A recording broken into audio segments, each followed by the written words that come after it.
व्यास जी महाराज का संताप दूर करके, उनके मन के भ्रम को दूर करके नारद जी महाराज प्रस्थान किए और आज श्रीमद् भागवत की उस परम संहिता को श्री व्यास जी ने सुखदेव जी को प्रदान किया और सुखदेव जी महाराज ने परीक्षित जी को प्रदान किया। सनकादि ऋषियों ने प्रश्न किया, महाराज परीक्षित जी कौन है?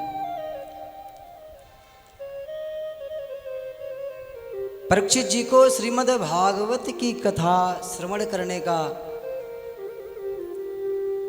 कारण कैसे हुआ, श्रीमद् भागवत कथा इन्होंने क्यों सुनी? प्रभु हम सब सुनना चाहते हैं।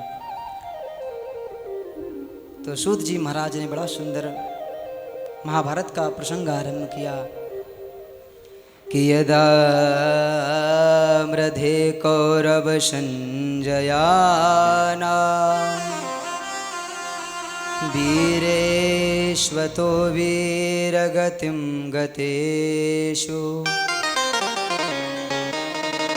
वृकोदरावेदगदाभिमर्श भग्नोरुदण्डे धृतराष्ट्रपुत्रे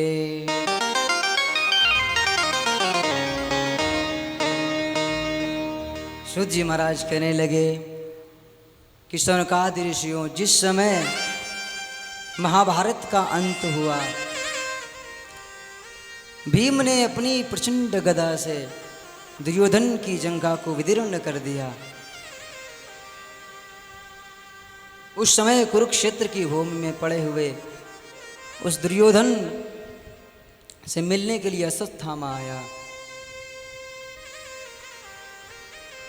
अश्वत्थामा को महाराज दया आई और कहा, मित्र मेरे होते हुए तुम्हारा यह हाल किसने किया? तुम्हारा ये दुख मुझसे देखा नहीं जा रहा है। तो उस समय महाराज दुर्योधन ने कहा, मित्र अगर तुम्हें इतनी चिंता है तो कुछ तुम ही करो, क्योंकि मुझे दुख इस बात का नहीं है कि मैं 100 पुत्र मिलकर के आज सबके सब समाप्त हो गए। आज सिर्फ मैं हूं। दुख इस बात का है कि पांडव 5 थे, मेरे सबके सब महाराज आज इस कुरुक्षेत्र भूमि में प्राण त्याग चुके हैं, लेकिन उन 5 में से एक भी नहीं मरा।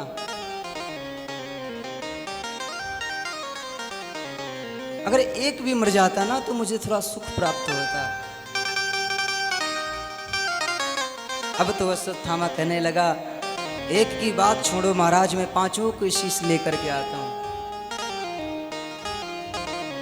दुर्योधन ने कहा, मित्र 5 की बात छोड़ो, यदि एक को भी मार के आओगे ना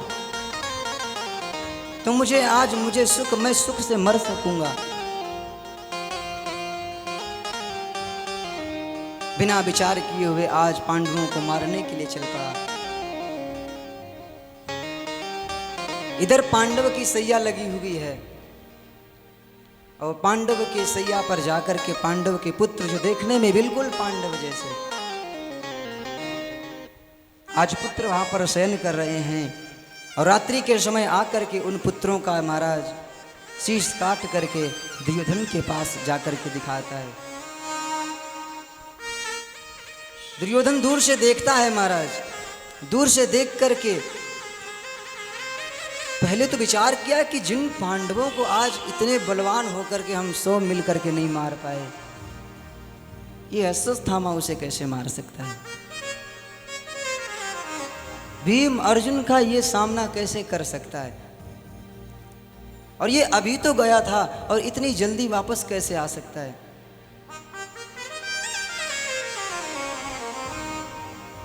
लेकिन विचार किया, हो सकता है शायद कोई ना कोई नीति बना करके गया हो। लेकिन जब पास में आया और जैसे ही उन पांडव के पुत्रों के सिर को देखा है तो आज बड़ा दुखी हुआ। अरे मूर्ख, इन बालकों ने मेरा क्या बिगाड़ा था? आज तो तूने मेरे वंश में जल देने वाला नहीं छोड़ा। और आज वो स्वयं रो रहा है। और श्राप था कि ज़्यादा दुखी होगे तब मरोगे, या फिर ज़्यादा सुखी होगे तब मरोगे। अत्यंत दुख होने के कारण आज दुर्योधन का प्राणांत हो गया।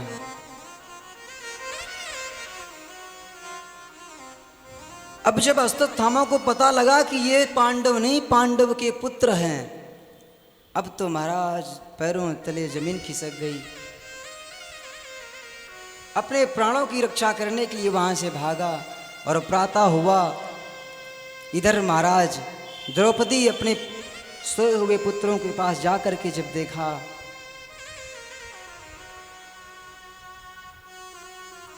अपने मृतक पुत्रों को देख करके द्रौपदी बड़ी जोर से चिल्कार उठी।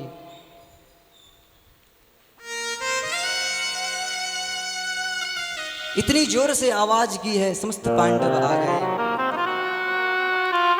माता शिशूनां निधनं सुतानां निशम्य घोरं परितप्यमाना तदा रुदद्बाष्पकलाकुलाक्षी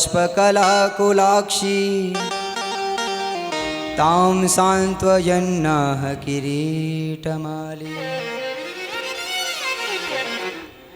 अपने मृतक पुत्र को देख करके छाती पीट पीट करके आज द्रौपदी विलाप कर रही है।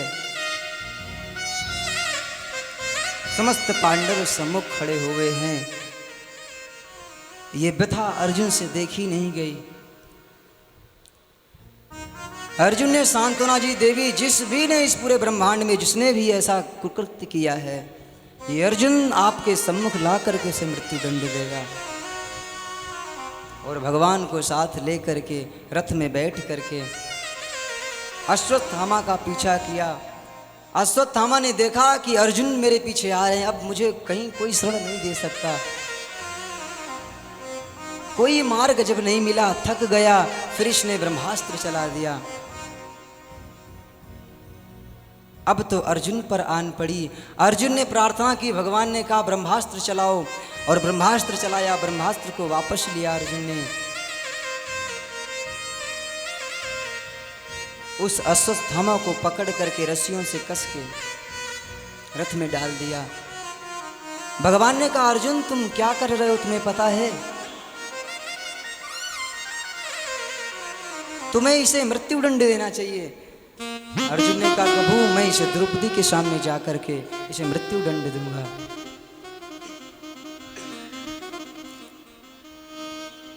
आज उस अश्वत्थामा को रस्सियों से कस करके ला करके द्रौपदी के सम्मुख खड़ा कर दिया। बड़ा सुंदर प्रसंग है, हर एक व्यक्ति के श्रवण करने योग्य। आज द्रौपदी के 5 पुत्र नहीं हैं। आज के दिन द्रौपदी के 5 पुत्र नष्ट हुए। जिस अश्वत्थामा ने उनके 5 पुत्रों को मृत्यु के घाट उतार दिया, आज उस अश्वत्थामा को महाराज इस प्रकार बंधा देख करके द्रौपदी को दया आ गई। द्रौपदी कहने लगी कि मुंचता मुंचतामेष ब्राह्मणो नितराम गुरुम। आज द्रौपदी कह रही है कि छोड़ दो इन्हें, इन्हें बंधन मुक्त कर दो। ब्राह्मण को कभी इस प्रकार महाराज बांध करके नहीं लाना चाहिए। आज जब द्रौपदी की इस स्थिति को देखा तो अर्जुन के तो होश उड़ गए। अरे तुम्हें पता भी है कि एक नहीं 5 पुत्रों को तुम्हारे सामने आज इसने मृत्यु के घाट उतार दिया, और द्रौपदी तुम हो कि इसे मुक्त करने की बात कर रही हो। द्रौपदी कहने लगी कि देखिए महाराज, आप जिसे पकड़ करके लाए हैं, पहली बात तो ये ब्राह्मण है, और दूसरी बात आपके गुरु का पुत्र है।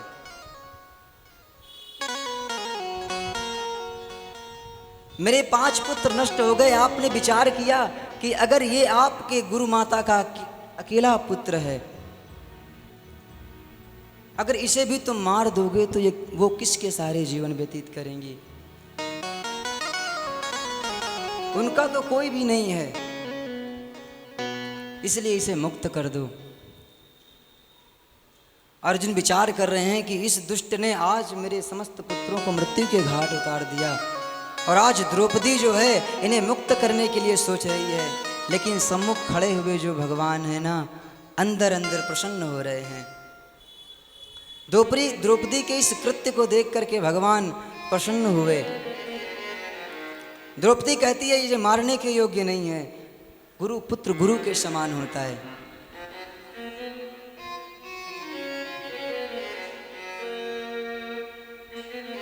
और कहा कि जो आज कष्ट मैं प्राप्त कर रही हूं, यही कष्ट तुम्हारी गुरु माता को न प्राप्त हो, इसलिए प्रभु इसे छोड़ दो। आज कहने का भाव ये है कि जो कष्ट हमें प्राप्त हो रहा है, किसी को कुछ बोलने से पहले, किसी के साथ कुछ करने से पहले हम एक बार भी विचार नहीं करते कि उसे कैसा कष्ट प्राप्त होगा। द्रौपदी विचार कर रही है कि आज जो मुझे कष्ट प्राप्त हुआ है, कल को गुरु माता को प्राप्त ना हो, इसलिए कह रही है कि उसे छोड़ दो।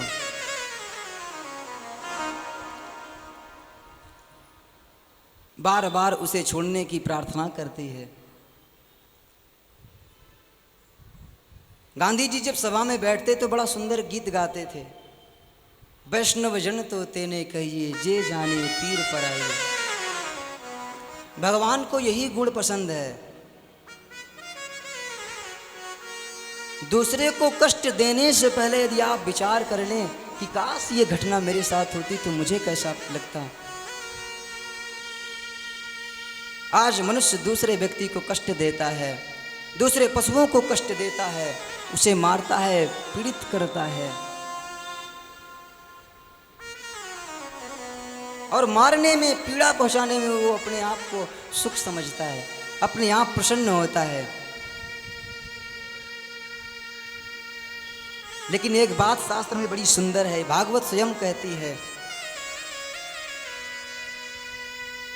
जिसमें सहनशीलता होती है, जिसमें दया होती है ना,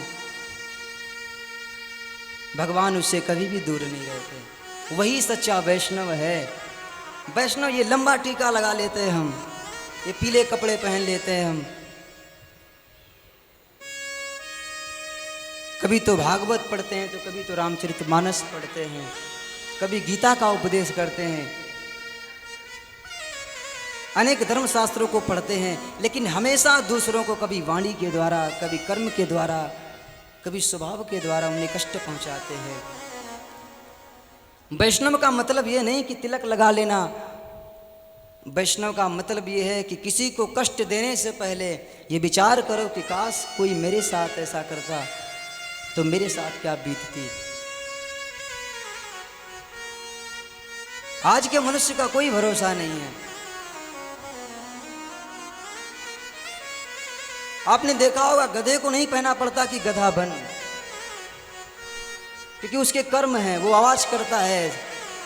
कुत्ते के पास जाओ वो कुत्ता भौंकता है, कहीं भी अपरिचित क्षेत्र में जाओ तो कुत्ते भौंकने लगते हैं,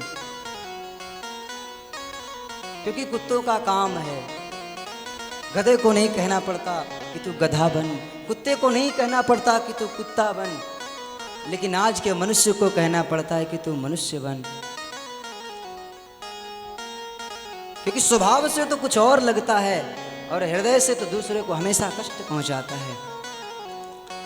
ये सारी बात पांडवों को तो अच्छी नहीं लगी, क्योंकि उनको तो ये दिख रहा है कि मेरे पुत्र जो है उनको इसने कष्ट पहुंचाया और इसे मारूंगा।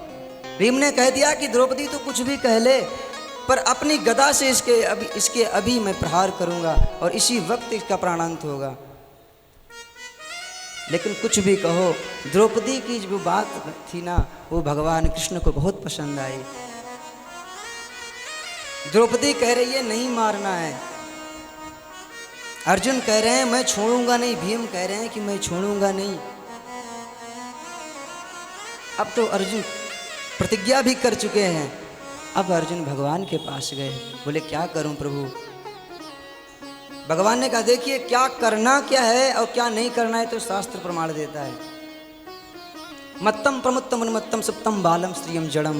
देखिए सोते हुए बालकों को, किसी स्त्री को, पागल को, मूर्ख को, किसी पशु को कभी इन्हें मारना नहीं चाहिए।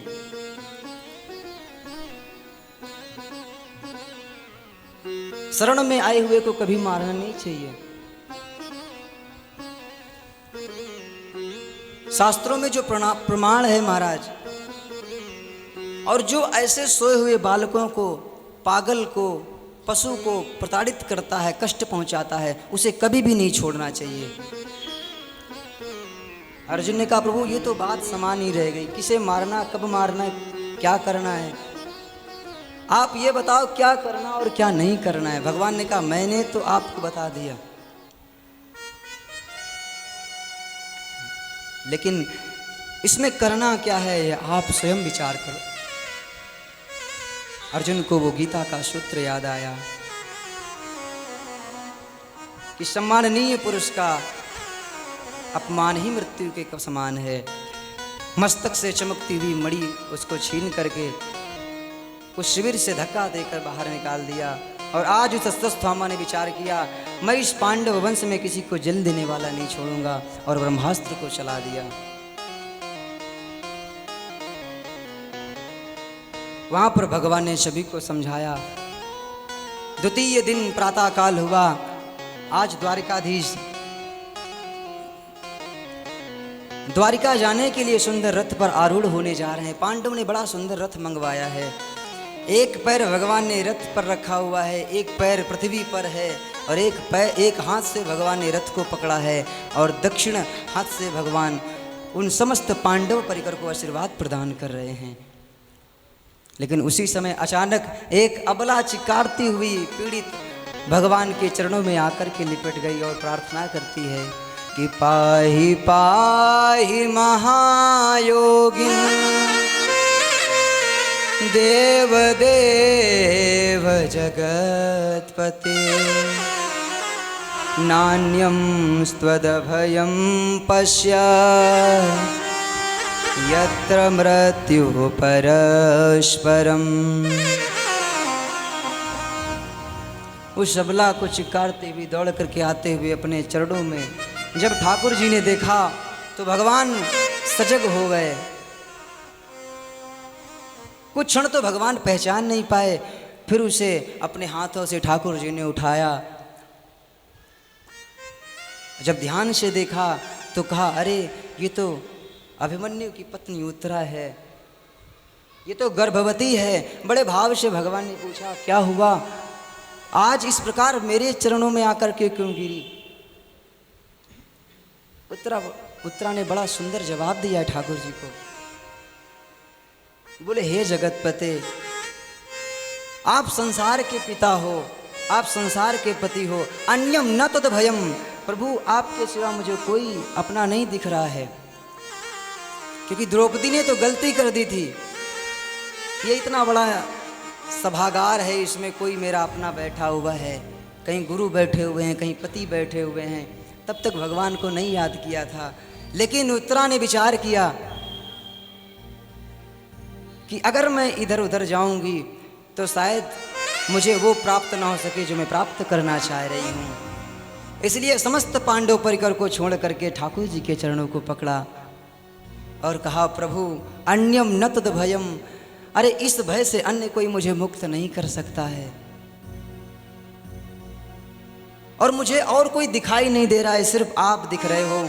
हे प्रभु रक्षा करिए। भगवान ने कहा किसकी रक्षा करूं, अरे ये बताओ कि मेरी रक्षा करो। उत्तरा ने ये नहीं कहा कि प्रभु मेरी रक्षा करो।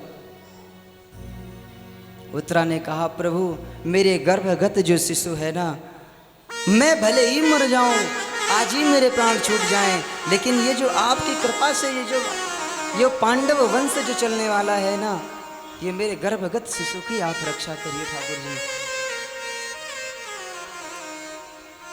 भगवान प्रसन्न हुए। अंगूठे के समान भगवान ने सूक्ष्म रूप बना करके गर्भ में प्रवेश होकर के नन्हे से परीक्षित को देखा कि ब्रह्मास्त्र से कांप रहे हैं।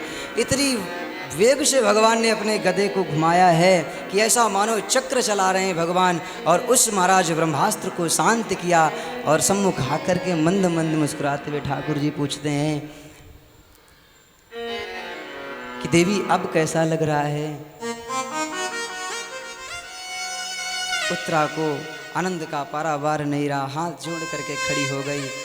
भगवान ने आशीर्वाद दिया और भगवान आज जब जाने लगे तो उस समय कुंती मैया से रहा नहीं गया। कुंती मैया से रहा नहीं गया और आज बड़ी सुंदर स्थिति की है। रुक जाओ प्रभु, आज मैं कुछ कहना चाह रही हूँ। भगवान कुछ बोल पाते इससे पहले कुंती मैया ने कहा कि देखो प्रभु, आज आप कुछ नहीं बोलोगे, क्योंकि जब भी आप बुआ बुआ कह करके मुझे बुलाते हो, मुंह का पर्दा पड़ जाता है और मैं कुछ नहीं बोल पाती हूँ। मेरी प्रार्थना है आपसे कि कुछ क्षण के लिए आप शांत खड़े रहिए। और बड़ी सुंदर स्थिति की है कि नमस्ते पुरुषं त्वाद्य मीश्वरं प्रकृते परम अलक्ष्यं सर्वभूतानां अंतर्बहिरवस्थितम्। पहली बात तो मैं आज आपको बारंबार प्रणाम कर रही हूँ, बुआ होकर के नहीं, सेवा भाव से, क्योंकि अक्षम सर्वभूतानाम, आप जो वास्तविक है वो नहीं दिखाते हो, लेकिन आज तक मैंने देखा है, जो आज मैंने समझा है, आज मैं आपसे कुछ कहना चाह रही हूँ। नमस्ते पुरुषं ताद्य, आपको बारंबार प्रणाम है प्रभु। हे प्रभु, आप आज मुझसे दूर जा रहे हो। जब तक हमारे जीवन में संकट रहे तब तक आप हमेशा मेरे साथ में खड़े रहे, मेरी रक्षा करते रहे। लेकिन आज जैसे ही मेरे पास सुख आया, आज जैसे ही पुत्रों ने राज्य सिंहासन प्राप्त किया, आप हमें छोड़ करके जा रहे हो। हे प्रभु, आप रुक जाइए, आप मुझे छोड़ करके मत जाइए। हाथ जोड़ करके स्थिति करती है प्रभु, जो कृपा आज इस कुंती पर आपने की है ना, अपनी माँ देवकी पर भी नहीं की। मानो भगवान पूछते हैं ऐसी कौन सी कृपा कर दी हमने। तो आज भगवान से माँ कुंती कह रही है, प्रभु विशान महाग्ने पुरुषाद दर्शना, आज जो कृपा आप कर रहे हो, आपका स्वभाव जो है श्याम, श्याम यानी अर्थात बादलों जैसा है, रात्रि में आकर के वर्षा करके चले जाते हैं और किसी को पता भी नहीं चलता कब आपने कितना सुख प्रदान कर दिया है। ये मैं कभी जीवन में विचार भी नहीं कर सकती, लेकिन आज इच्छा हो रही है कुछ कहने की प्रभु।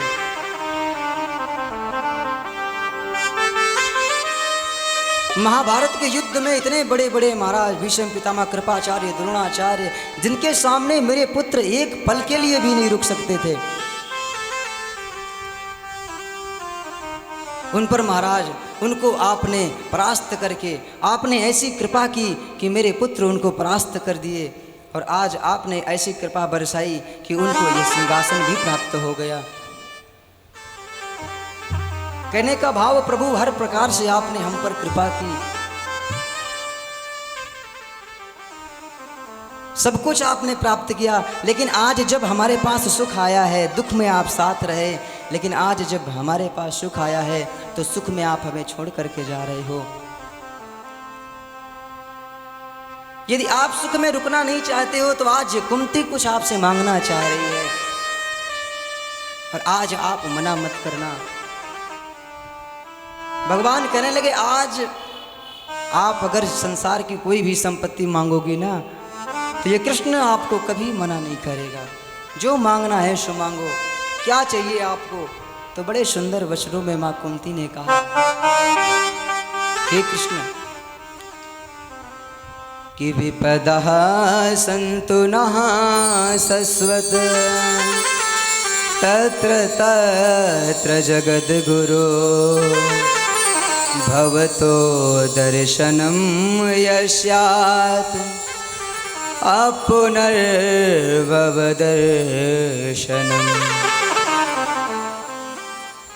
कहा प्रभु, विपदः सन्तु नः शश्वत, अर्थात जब विपत्ति आती है तो आप साथ में आते हो, और जब संपत्ति आती है तो छोड़ करके चले जाते हो। आज मैं मांग रही हूँ कि यदि विपत्ति में रहने में आप साथ हो ना, तो आज इस कुंती को आप दुख दो, ये सुख की जरूरत नहीं है।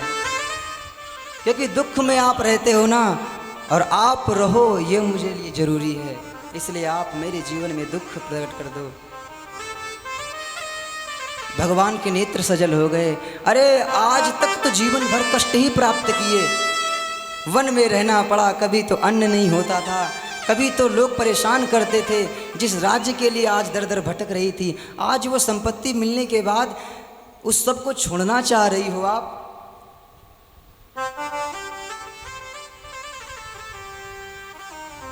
कुंती बुआ ने कहा, प्रभु वो संपत्ति नहीं चाहिए जो संपत्ति आते ही आप दूर हो जाओ।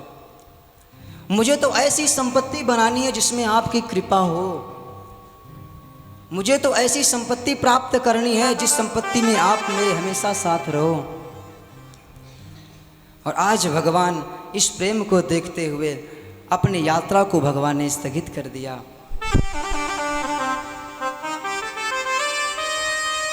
इस प्रेम को देख करके भगवान द्वारिका के लिए प्रस्थान नहीं करते हैं, और आज कुंती माँ के साथ रह रहे हैं। क्योंकि जब हमारे जीवन में महाराज दुख होता है, तभी दुख में सुमिरन सब करे, सुख में करे ना कोई। सुख आता है सो हम भूल जाते, लेकिन दुख होता है तो हर पल बलिहारी व दुख की जो पल पल नाम रटाए। हर समय जिसमें नाम आए वो दुख। आजकल दुख को हम लोग विपत्ति समझते हैं, लेकिन उसी दुख को कुंती मैया संपत्ति समझती है और कहती है, प्रभु आप हमें दुख दो, क्योंकि दुख में आप रहोगे मेरे साथ, दुख में आप हमेशा मेरे साथ रहोगे। सुख भी मुझे प्यारे हैं, दुख भी मुझे, सुख भी मुझे प्यारे हैं, दुख भी मुझे प्यारे हैं। छोड़ूं मैं किसे भगवान, दोनों ही तुम्हारे हैं।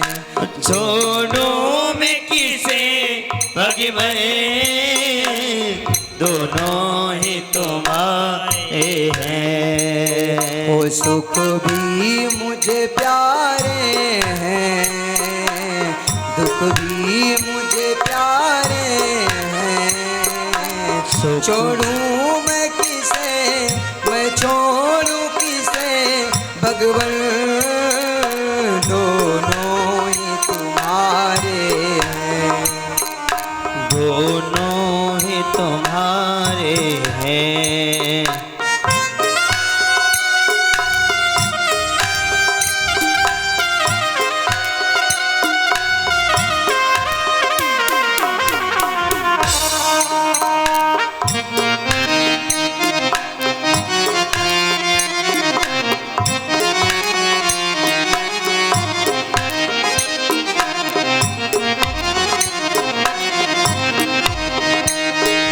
सुख दुख ही तो दुनिया की गाड़ी को चलाते हैं। सुख दुख ही तो दुनिया की गाड़ी को चलाते हैं। सुख दुख ही तो हम सबको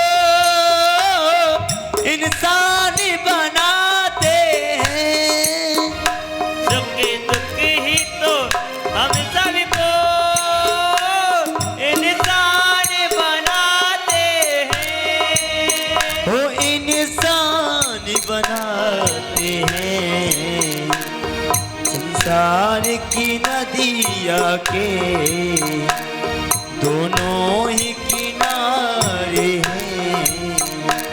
संसार की दुनिया के दोनों ही किनारे हैं। छोड़ूं मैं किसे बगी भये दोनों ही तो आए हैं। तेरे फूलों से भी प्यार, तेरे कांटों से भी प्यार, तो जो भी देना चाहे दे दे मेरे सरकार, तेरे फूलों से भी प्यार।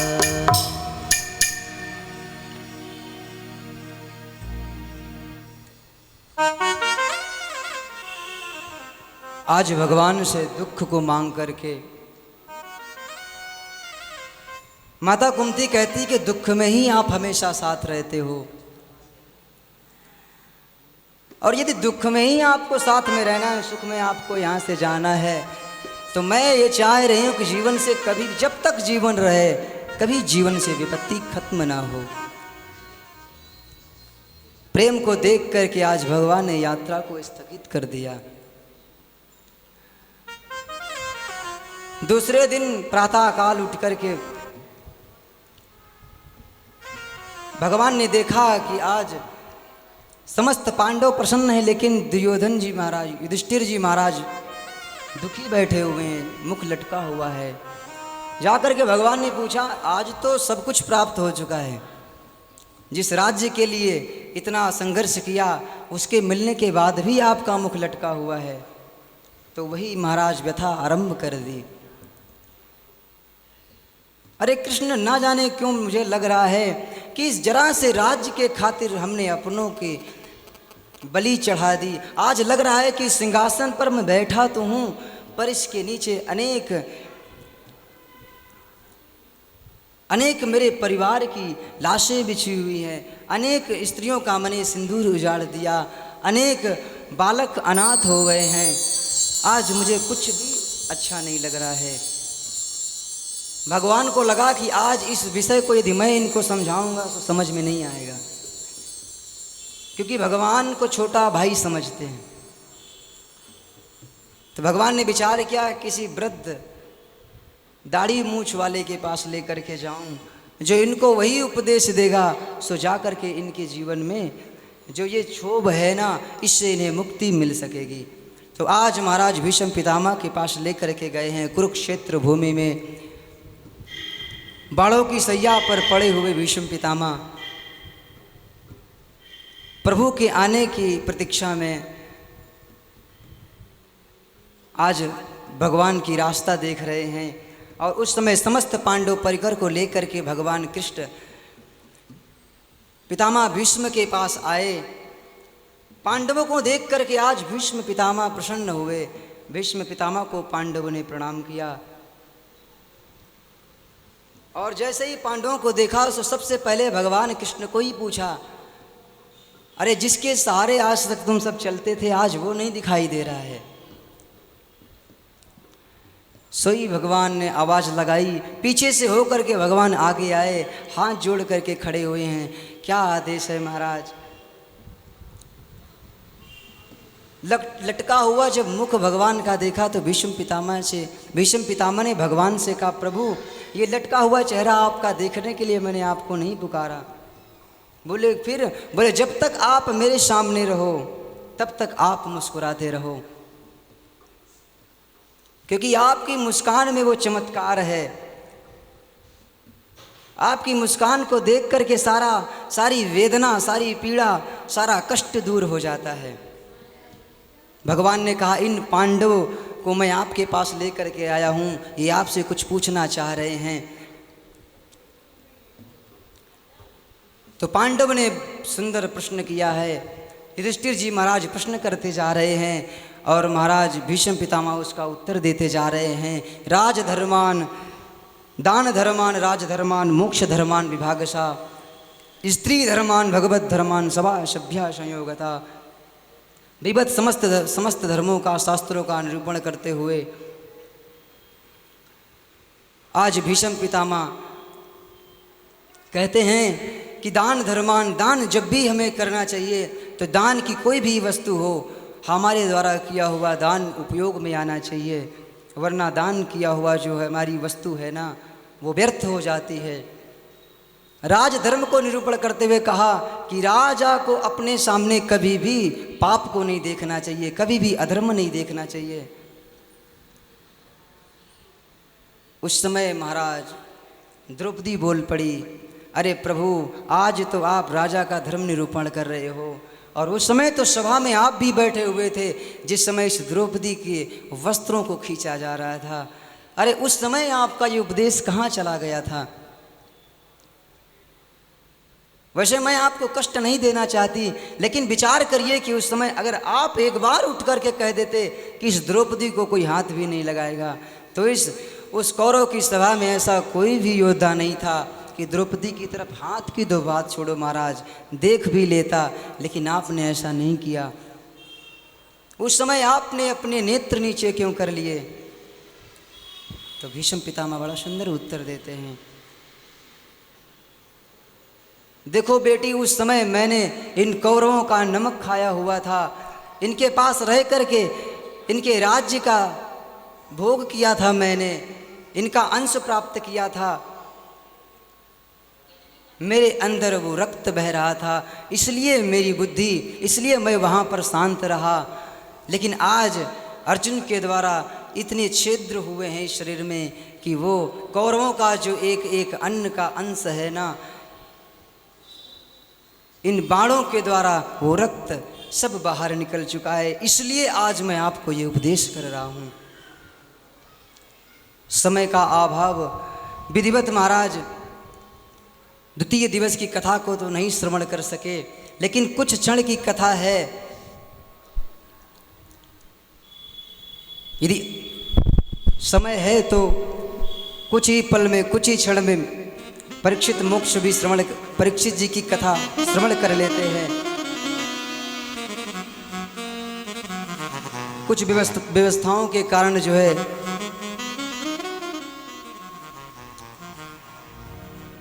थोड़ा कथा में विलंब हुआ, लेकिन प्रयास करेंगे कि शीघ्रातिशीघ्र आज 3 दिवस की कथा संपन्न हो जाए। तो कहने का भाव इस प्रकार की समस्त प्रकार के धर्मों का निरूपण किया, और निरूपण करके अंततः गत्वा भगवान के सम्मुख हाथ जोड़ करके जिस उत्तरायण की प्रतीक्षा थी, आज वो समय आया है। और आज सुंदर भगवान का नाम स्मरण करते हुए इति मति रूप कल्पिता वितृष्णा, ठाकुर जी से कहा, प्रभु मैं चाहता हूँ कि मेरी ये मति जो बुद्धि है ना, ये आपके चरण कमलों में समर्पित हो जाए और मैं आपका हो जाऊँ। इस प्रकार सुंदर भगवान की स्तुति करते हुए भीष्म पितामह ने अपने देह का त्याग किया है। बोलो लक्ष्मी नारायण भगवान की जय, श्रीमद्भागवत महापुराण की जय हो। अपने शरीर का त्याग करके आज परम धाम को प्राप्त कर लिया। सौनकादि ऋषि ने पूछा, महाराज जिस परीक्षित की गर्भ में महाराज लक्ष्मी नारायण ने, प्रभु श्री कृष्ण ने रक्षा की, उन परीक्षित का जन्म कब हुआ और उन्होंने अपने जीवन में किया क्या? उन्हें श्राप कैसे लगा? कृपा करके आप बताइए। तो वर्णन करते हुए सौनकादि ऋषि से सूत जी महाराज कहते हैं, इस समय आने पर उस बालक का जन्म भी हुआ, उसका नाम रखा विष्णुराता अर्थात विष्णुना रक्षता, जिसकी रक्षा भगवान विष्णु ने की, जो भगवान विष्णु के द्वारा रक्षित है, उसका नाम विष्णुरात रखा। लेकिन इनका नाम एक दूसरा परीक्षित कैसे पड़ा? तो वर्णन कहते हुए कहते हैं कि ऋषियों, परीक्षित जिस किसी की गोद में जाते बस वो एक ही चीज सोचते कि गर्भ में आकर के जिसने मुझे उस अस्त्र से बचाया था वो कहीं दिख नहीं रहा है, तो इधर उधर दर्शन उसी कृष्ण का करना चाह रहे हैं, इसलिए इनका दूसरा नाम पड़ा परीक्षित। परिताइक्षते, हर प्रकार हर जगह पर इधर उधर दृष्टि डालने वाले, तो इसलिए इनका नाम परीक्षित रखा। धीरे धीरे समय बीता, भगवान अपनी द्वारिका के लिए प्रस्थान करते हैं। अर्जुन ने आकर के सारी व्यवस्था बताई, सारी बात बताई कि आज ठाकुर जी हमें छोड़ करके गए। जिन प्रभु के साथ में रह करके पूरा जीवन हमने व्यतीत किया, आज वो कृष्ण हमें छोड़ करके चले गए। पांडवों ने विचार किया कि कृष्ण से महाराज दूर होकर के हम नहीं रह सकते, और आज परीक्षित को समस्त सत्ता का भार सौंप करके स्वर्गारोहण के लिए समस्त पांडव प्रस्थान करते हैं।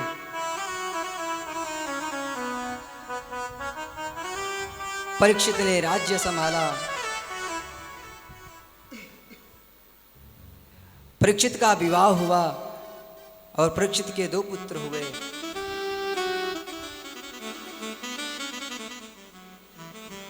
वर्णन करते हुए सूत जी महाराज कहते हैं कि एक बार समय ज्यादा बीतने पर परीक्षित जी की इच्छा हुई कि चलो चल करके हम महाराज अपने राज्य की, अपने नगर की व्यवस्थाओं को देखते हैं, कहीं किसी को कोई कष्ट तो नहीं प्राप्त हो रहा है।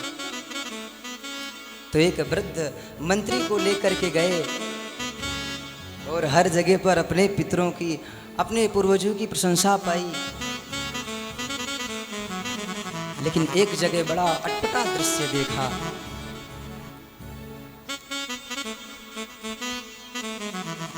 देखा कि एक महाराज गाय है,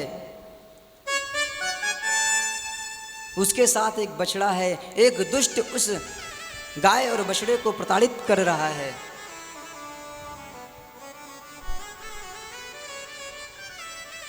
परीक्षित जी ने दूर से देखा, ये दुष्ट इस गाय को, इस बछड़े को इस प्रकार क्यों प्रताड़ित कर रहा है। अरे इस परीक्षित के होते हुए इस मेरे राज्य में कोई किसी को कष्ट पहुंचा सके, ऐसा मैं कभी नहीं होने दूंगा। और अस्त्र लेकर के उसे मारने के लिए दौड़े। लेकिन उसी समय वह धूर्त, उस समय महाराज उस काले कलुटे पुरुष ने हाथ जोड़ करके परीक्षित जी की शरण ग्रहण कर ली। और शरण ग्रहण की। परीक्षित जी ने विचार किया कि शरण में आए हुए को कभी भी मारना नहीं चाहिए, उसे दंड देने का अधिकार नहीं है। इसलिए अस्त्र को वापस रख लिया और उससे पूछा कि तू इस प्रकार इस गाय और बछड़े को क्यों कष्ट पहुंचा रहा है, तू कौन है। तब उस व्यक्ति ने अपना पूरा परिचय दिया कि महाराज मैं कलयुग, मेरा नाम कली है, अब मेरा ही समय आ रहा है।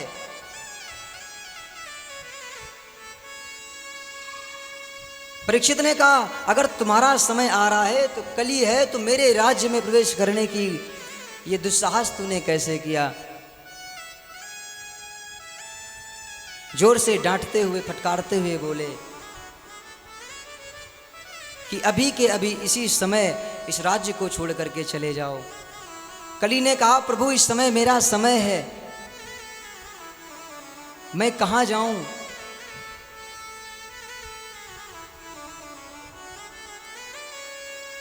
और इसके बाद महाराज परीक्षित ने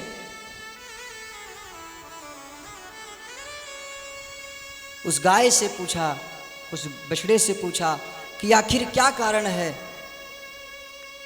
तुम्हें कौन कष्ट देता है, ये तुम्हारी स्थिति, ये तुम्हारा हाल किसने किया है। तो उस बछड़े ने कहा महाराज मैं क्या उत्तर दूं इसका, मैं किसे इस कर्म का दोषी बताऊं। कर्म प्रधान विश्व रचि राखा, जो जस करे सो तस फल चाखा। संसार कहता है कि जो जैसा कर्म करता है उसे वैसा फल प्राप्त होता है। मैं अपने इस कर्म का दोषी किसे बताऊं, शायद मेरे पूर्व जन्म है या मेरा ये प्रारब्ध है, लेकिन मैं किसे इसका दोष बताऊं। परीक्षित जी पहचान गए आप धर्म हो जो किसी को दोष देना नहीं चाहते।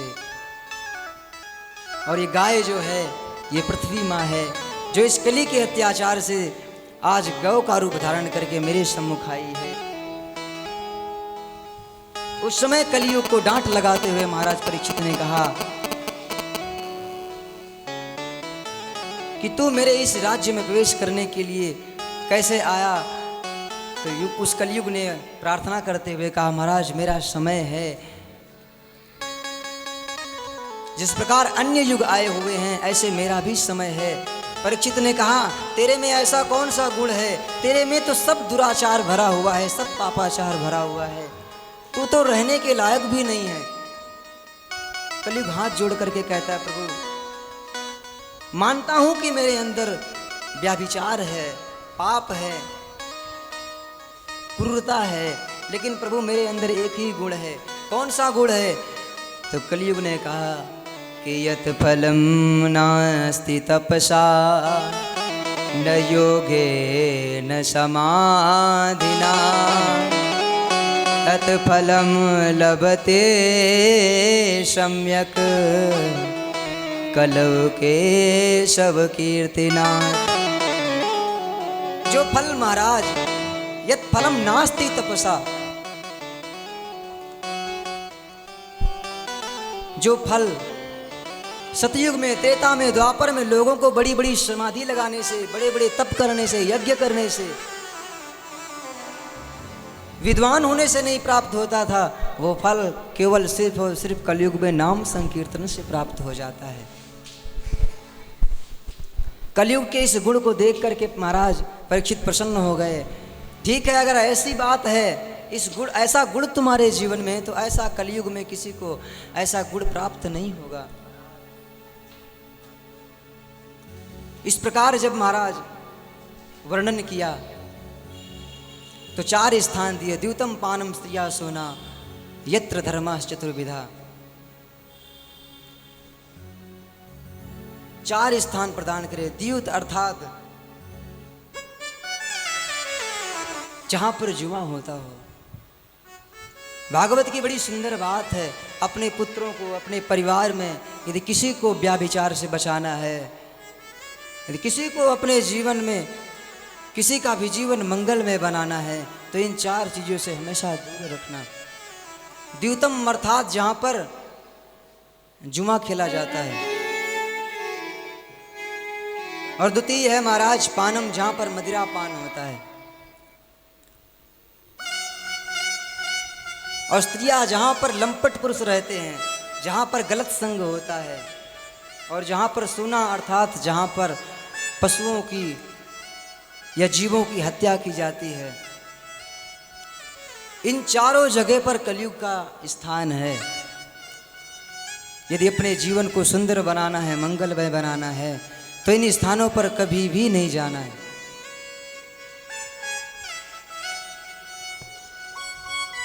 कलयुग ने कहा, प्रभु 4 स्थान है, मलिन है, लेकिन एक कोई और भी स्थान दे दो, कम से कम एक सुंदर स्थान भी प्राप्त हो जाएगा।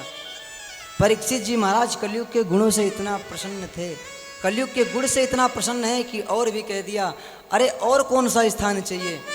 सो कलयुग ने कहा, महाराज स्वर्ण में भी मिल जाता तो और अच्छा रहता। तो परीक्षित ने कहा, जाओ तुम्हारा स्वर्ण में भी निवास होगा। अब यहां पर परीक्षित ने कहा कि स्वर्ण में कली का निवास है, और उधर एकादश स्कंद में वर्णन करते हुए भगवान ने उद्धव से कहा है कि स्वर्ण जो है ना, वो इस कृष्ण का स्वरूप है। तो अब इसमें कली का निवास माने या भगवान का निवास माने, तो संत ब्राह्मणों ने, विद्वानों ने बड़ा सुंदर अर्थ किया है कि जो नीति से, धर्म से धन कमाया जाए, अच्छाई से जो स्वर्ण लिया जाए, प्राप्त किया जाए, उसमें भगवान का वास, और जो महाराज बुराई से, अपवित्रता से किसी को कष्ट दे करके प्राप्त किया जाए, उसमें कली का निवास। अब अच्छाई से तो कम ही लोग प्राप्त कर सकते हैं, कभी तो झूठ भी बोलना पड़ता है। तो बोले महाराज क्या करें, अच्छाई से तो लोग प्राप्त नहीं कर सकते, अन्न में भी दोष है, वस्त्र में भी दोष है। बोले कलिकाल में ऐसी कोई वस्तु नहीं जिसमें दोष नहीं है। बोले दोष रहित कैसे होगी? तो कहने लगे, दोष रहित होने के लिए एक ही कारण है महाराज, जो भी है भगवान को समर्पित कर दो। अगर भोजन करते हो तो सबसे पहले भगवान का ध्यान करो, उस अन्न को प्रणाम करो, ठाकुर जी का भोग लगाओ। तुम ही निवेदित भोजन करे, प्रभु जो भी दिया है आपने ये आपको समर्पित है, और भगवान को देख करके उसे प्रसाद रूप में प्राप्त करो। प्रसाद रूप में यदि प्राप्त करते हो तो उसमें कोई दोष नहीं। फिर महाराज वो भोजन, वो अन्न नहीं रहता है, वो प्रसाद हो जाता है। चाहे वो वस्त्र हो, चाहे आभूषण हो, चाहे वो महाराज अन्न हो, वो प्रसाद रूप हो जाता है। इस प्रकार महाराज सनकादिक ऋषि को समझाते हुए सूत जी महाराज कहते हैं, एक बार राज्य में रखे हुए स्वर्ण मंडित मुकुट को महाराज परीक्षित जी ने अपने मस्तक पर धारण किया, जो कि अनीति से प्राप्त किया हुआ था। जरासंध को मार करके जब भीम लेकर के आए थे, उस महाराज मुकुट को परीक्षित जी ने अपने शीश पर धारण किया, और जो धारण किया महाराज सो कलयुग की बुरी दृष्टि से आज बुद्धि में विपरीत विचार आने लगे। आज महाराज सैनिकों को लेकर के, जो राजा कभी भी किसी की या किसी भी पशु पक्षी को कष्ट नहीं पहुंचाता था, आज महाराज वो स्वयं शिकार करने के लिए निकल पड़े। और जाकर के महाराज बहुत दूर निकल जाने के बाद हिरण का पीछा किया, मंत्रिमंडल पीछे छूट गया। लेकिन जब समय आया, भूख प्यास लगी, तो एक संत के कुटिया पर पहुंचे, और संत को यदि पहचानने में भूल हो जाए, यदि संत को समझने में अपराध हो जाए, तो बहुत बड़ा दुख प्राप्त होता है। यदि किसी दुष्ट को संत समझ बैठे उसमें भी बहुत बड़ा कष्ट है, और यदि किसी संत को हम न समझ पाए उसमें भी बहुत बड़ी महाराज भूल हो जाती है। रामचरितमानस में प्रताप भानु की कथा को सुना होगा आपने। पाखंडी के चक्कर में पड़ करके महाराज सब कुछ बेकार हो गया था, और श्रीमद् भागवत कथा में परीक्षित जी ने एक साधु को महाराज पहचानने में जरा सी भूल कर दी, सो आज बहुत बड़ी विपत्ति आन पड़ी। द्वार पर जाकर के आवाज दी, जब आवाज नहीं आई तो कुटिया में जाकर के महाराज देखा कि एक संत बैठे हुए हैं। परीक्षित जी के मन में विचार आया कि शायद ये विचार कर रहा होगा कि राजा आया हुआ है, और राजा का कहीं सम्मान न करना पड़ जाए, जल देना पड़ेगा, बिठाना पड़ेगा, इसलिए ध्यान लगा करके बैठ जाओ। ये पाखंडी है, ये ध्यान लगा करके बैठ गया है। मुझे आता हुआ देख करके इसने नेत्र बंद कर लिए, अनेक प्रकार की बातें कही, और चलते वक्त देखा कि पास में एक मरा हुआ सर्प पड़ा हुआ था, उसे उठा करके महाराज जी के गले में लपेट दिया और वहाँ से वापस आ गए। ये सारा दृश्य एक बालक देख रहा था। जा करके शमीक ऋषि के पुत्र से इस सारी चर्चा को कहता है, और कहता है तुम्हारे पिता का परीक्षित राजा ने अपमान किया है। उनके गले में महाराज ये इतना मरा हुआ, इतना भयंकर विषधर सर्प डाल दिया। अब बालक सो बालक, ब्राह्मण बालक, हाथ में जल लेकर के महाराज उसी समय परीक्षित जी को श्राप दे दिया कि तिलंघित मर्यादाम तच्छका सप्तमे हनि दंक्षति स्म कुलंगारम नोदितो में तद।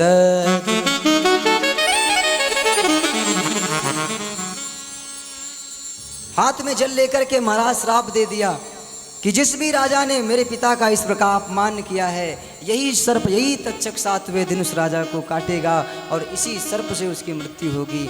ऐसा जल लेकर के, श्राप दे करके उसी बहती हुई नदी में उस जल को छोड़ दिया, और पिता के पास आकर के श्रृंगी ऋषि बड़ी जोर से रोने लगे। समीक जी ने जब रोते हुए पुत्र को देखा, नेत्र खोला, पुत्र को गले से लगाया, ध्यान देकर देखा गले में मरा हुआ सर्प पड़ा है, तो उतार करके दूसरी तरफ रख दिया, गले से लगाया और पूछा क्या हुआ। तो कंठवृद्ध होने के कारण कुछ बालक तो बोल नहीं पाया, लेकिन अन्य बालकों ने बताया कि जिसने भी आपके साथ ये कुकृत्य किया है आपके बेटे ने उसे श्राप भी दे दिया है। आज जब श्राप की बात सुनी, ध्यान लगा करके जब शमीक ऋषि ने देखा, अरे आज तो परीक्षित हमारे द्वार पर आए थे, परीक्षित जैसा राजा मेरे द्वार पर आया, अरे काश भूल हो गई, लेकिन मेरे पुत्र ने जो आज ये श्राप दे दिया है, आज तो बहुत बड़ा अपराध हो गया।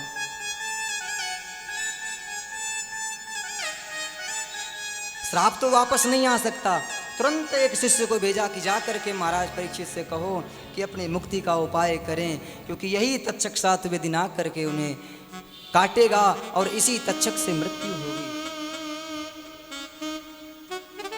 पुत्र से कहा कि पुत्र तूने बहुत बड़ा अनर्थ कर दिया। अरे परीक्षित जैसा राजा आने वाले कलिकाल में कभी भी नहीं होगा। अरे वो राजा था, शायद उससे भूल हो गई, लेकिन तुझे ऐसा श्राप नहीं देना था। इधर जब परीक्षित को पता लगा कि मुझे श्राप लग गया है, वैसे परीक्षित जी जब घर पर आए, उस मुकुट को उतार करके रखा तो उन्हें शायद याद आया कि आज मैंने कुछ ऐसा कर्म किया है, किसी का अपमान किया है, लेकिन जब पता चला कि मुझे श्राप भी प्राप्त हो गया है तो आज बहुत दुख प्राप्त हुआ।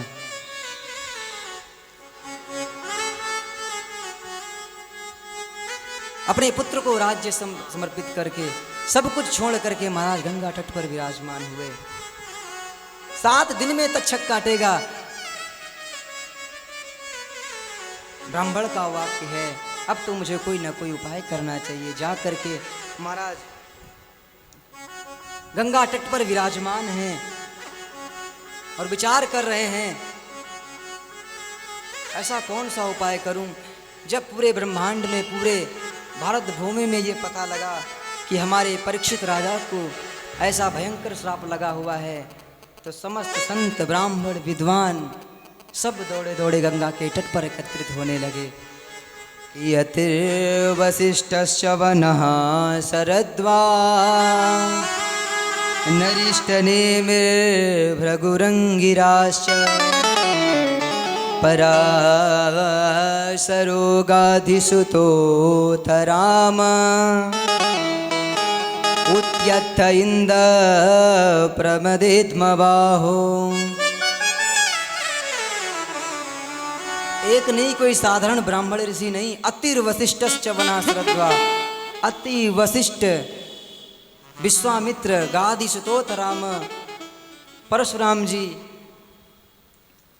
समस्त ऋषि मुनि मिलकर के विद्वान ब्राह्मण वहां पर एकत्रित होने लगे। और परीक्षित ने सबके सम्मुख यही प्रश्न रखा कि महाराज 7 दिन में मरना है मुझे, ब्राह्मण का श्राप लगा हुआ है, 7 दिन में मुझे क्या करना चाहिए, मेरी मुक्ति का उपाय करिए। 7वें दिन मुझे तक्षक काटेगा और मैं मरूंगा, मेरी मुक्ति का उपाय बताइए। तो कोई तो कहता है गंगा में स्नान करते रहो, कोई कहता है तीर्थ करते रहो, कोई कहता है तपस्या करते रहो, ध्यान करते रहो।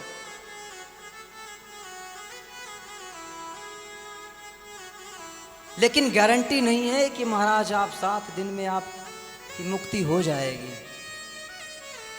परीक्षित जी महाराज ठाकुर जी से प्रार्थना करते हैं। एक से एक अमलात्मा विमलात्मा ऋषि विराजमान है, जिनकी आयु हजारों वर्ष की है। वर्षों से जो महाराज कैलाश इत्यादि, हिमालय इत्यादि पर्वतों की गुफाओं में बैठे हुए थे, आज वो भी परीक्षित के पास आए। लेकिन मुक्ति किससे होगी, समस्त साधनों को पलट कर देखा, लेकिन मुक्ति का उपाय नहीं पता लगा। और उसी समय कृपा होगी कि कुछ दूर पर भगवान की प्रेरणा से मानो साक्षात भगवान ही प्रकट हुए। तत्रा भगवत भगवान व्यास पुत्रो बभूव। दूर से महाराज सुखदेव जी आते हुए दिखाई दिए। सुंदर महाराज, भगवान की कांति, शरीर पर एक भी वस्त्र नहीं, केवल कोपीन है, न कोई वस्त्र है न कोई पात्र है। बिल्कुल महाराज अनोखी छवि है सुखदेव जी महाराज की। न संसार से मतलब है, पीछे पीछे बालक दौड़ रहे हैं, देखते हैं नांगा बाबा आया, नांगा बाबा आया, ऐसा कह करके पुकारते हैं। कोई बुराई करे या कोई मजाक उड़ाए, पर महाराज सुखदेव जी को कोई फर्क नहीं पड़ता। और आज सुखदेव जी को गंगा के तट पर आता हुआ देख करके परीक्षित जी ने विचार किया कि शायद इनके द्वारा ही मुक्ति का उपाय मिल सकता है। देखा कि समस्त अमलात्मा विमलात्मा संत सुखदेव जी को देख करके खड़े हो गए। सो परीक्षित सबसे पहले चरणों में लेट गए, विधिवत पूजन किया, प्रार्थना की। नेत्र सजल हैं आज महाराज परीक्षित जी के, और बड़ा सुंदर प्रश्न किया है महाराज सुखदेव जी से।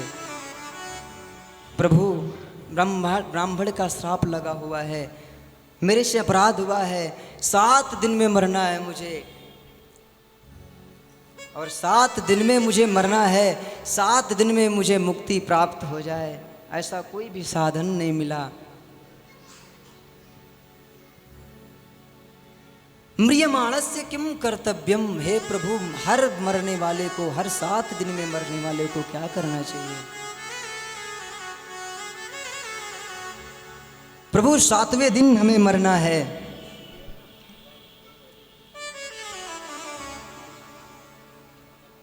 आज प्रार्थना करते हुए महाराज सुखदेव जी के चरणों में माथा रख के कह रहे हैं कि संत तो बहुत आए पर किसी ने भी मुक्ति का उपाय नहीं बताया प्रभु, लेकिन कृपा करके आप बताइए कि 7 दिन में मरने वाले को क्या करना चाहिए, मेरी मुक्ति कैसे हो। उस समय महाराज सुखदेव जी मुस्कुराए, बोले आपकी इस व्यथा का, आपने जैसा प्रश्न किया है उस मुक्ति का उपाय मेरे पास है।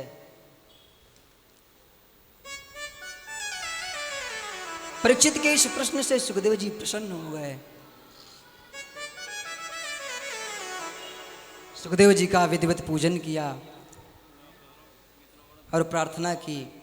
ओ हरि की कथा सुनाने वाले, ओ हरि की कथा सुनाने वाले, अरे तुमको लाखों प्रणाम, तुमको लाखों प्रणाम, हो तुमको लाखों प्रणाम, तुमको लाखों प्रणाम। हरि की कथा सुनाने वाले, हरि की कथा सुनाने वाले, प्रभु की कथा सुनाने वाले, प्रभु की कथा सुनाने वाले, तुमको लाखों प्रणाम, तुमको लाखों प्रणाम, हो तुमको लाखों प्रणाम, तुमको लाखों प्रणाम। ओ हरि की कथा सुनाने वाले, हरि की कथा सुनाने वाले,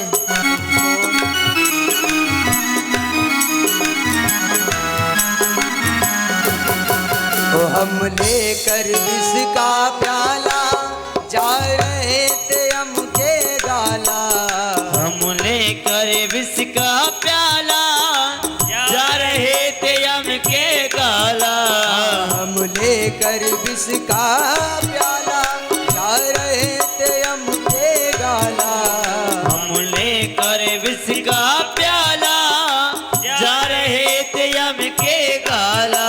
अमृत पान कराने वाले, अमृत पान कराने वाले, हरि की कथा सुनाने वाले, प्रभु की कथा सुनाने वाले, तुमको लाखों प्रणाम, तुमको लाखों प्रणाम, हो तुमको लाखों प्रणाम, तुमको लाखों हरि प्रणाम। बोल।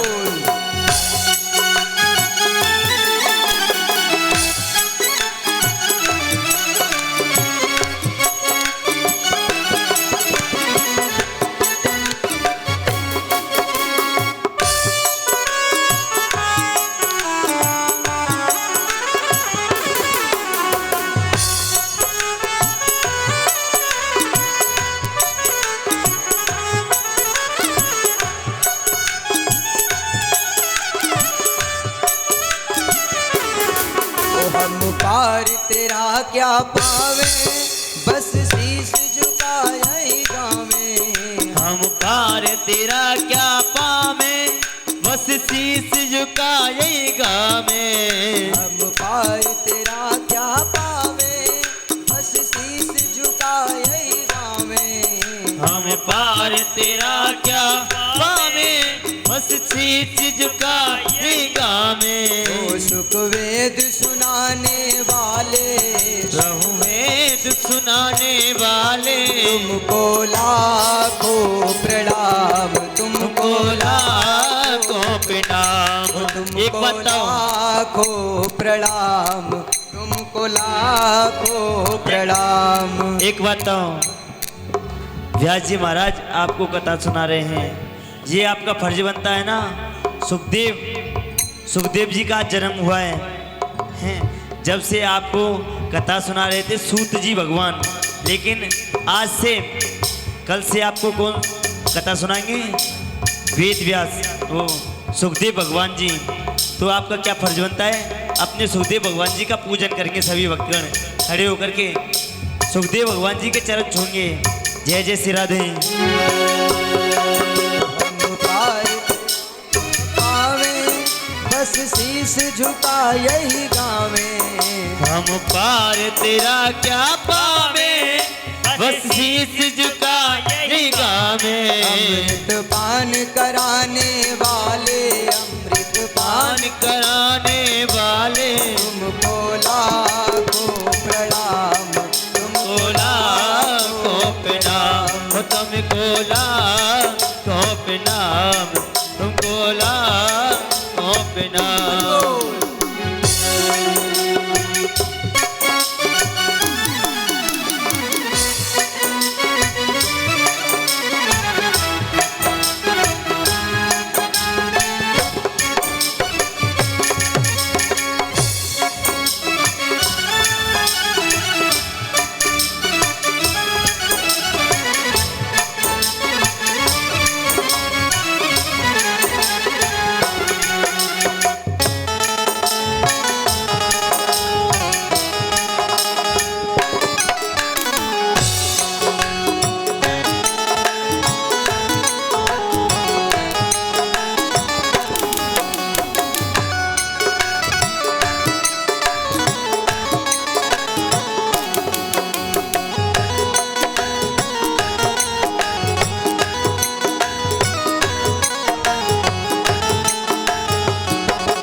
घट घट अंतर्यामी, हम पतित और पानी। तुम घट घट अंतर्यामी, हम पतित और अभिमानी। तुम घट घट अंतर्यामी, हम पतित और अभिमानी। प्रभु दरस कराने वाले, प्रभु दरस कराने वाले, तुमको लाखों प्रणाम, तुमको लाखों प्रणाम।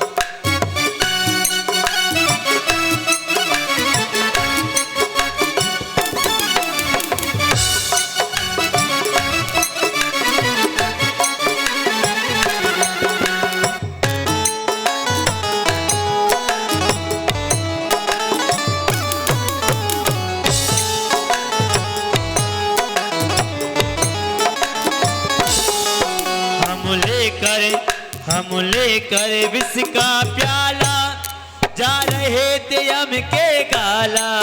हम लेकर विष का प्याला, जा रहे थे यम के गाला। हम लेकर विष का प्याला, जा रहे थे यम के गाला। हम लेकर विष का प्याला, जा रहे थे यम के गाला। प्रभु सुधा पिलाने वाले, प्रभु ज्ञान बताने वाले, प्रभु सुधा पिलाने वाले, प्रभु ज्ञान बताने वाले, तुमको लाखों प्रणाम, तुमको लाखों प्रणाम, तुमको लाखों प्रणाम, तुमको लाखों प्रणाम।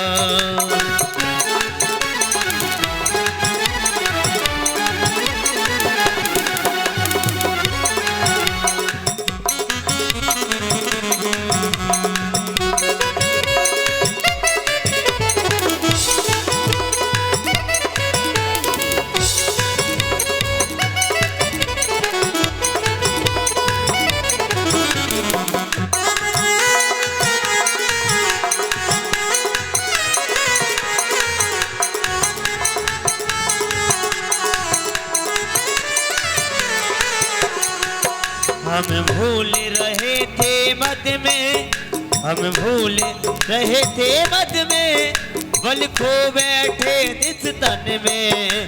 हम भूल रहे थे मन में, बल खो बैठे इस तन में। हर की राह बताने वाले, प्रभु राह बताने वाले, तुमको लाखों प्रणाम, तुमको लाखों प्रणाम, तुमको लाखों प्रणाम, तुमको लाखों।